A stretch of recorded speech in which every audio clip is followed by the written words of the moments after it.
Dans le psaume 94-12, Dieu est décrit comme un soleil et un bouclier.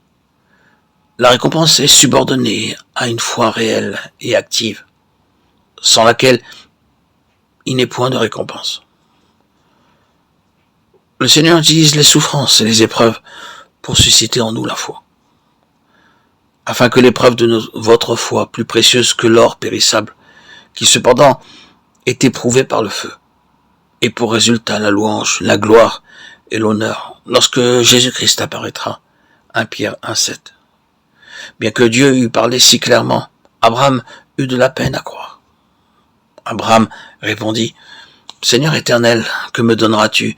Je m'en vais sans enfant, et l'héritier de ma maison, c'est Eliezer de Damas. » Et Abraham dit, « Voici, tu ne m'as pas donné de postérité, celui qui est né dans ma maison sera mon héritier. » Genèse 15, 2, 3. Il avait attendu pendant de nombreuses années, et, voyant qu'il était sans enfant, il entreprit de faire son testament, léguant ses biens à son principal attendant. Dieu lui apparut pour le préserver d'une telle erreur. À cause de nos limitations, nous sommes souvent assaillis de doutes. À certains moments, il arrive que nous ayons une foi solide, puis des doutes viennent nous troubler.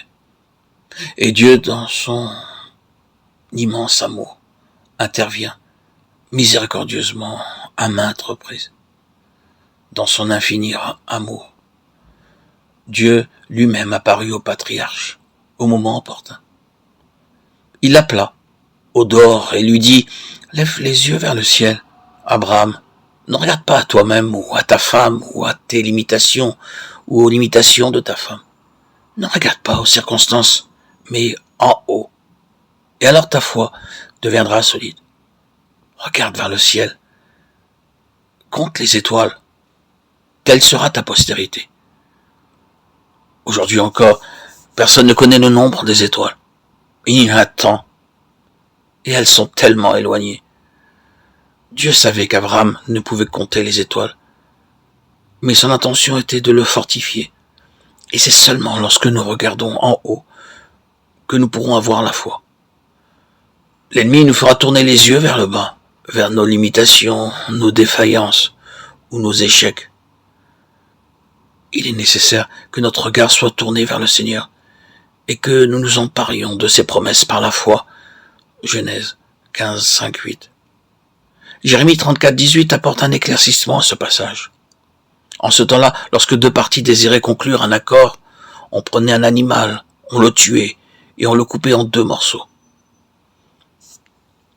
Les intéressés passaient entre l'animal partagé, s'engageant ainsi de manière irrévocable.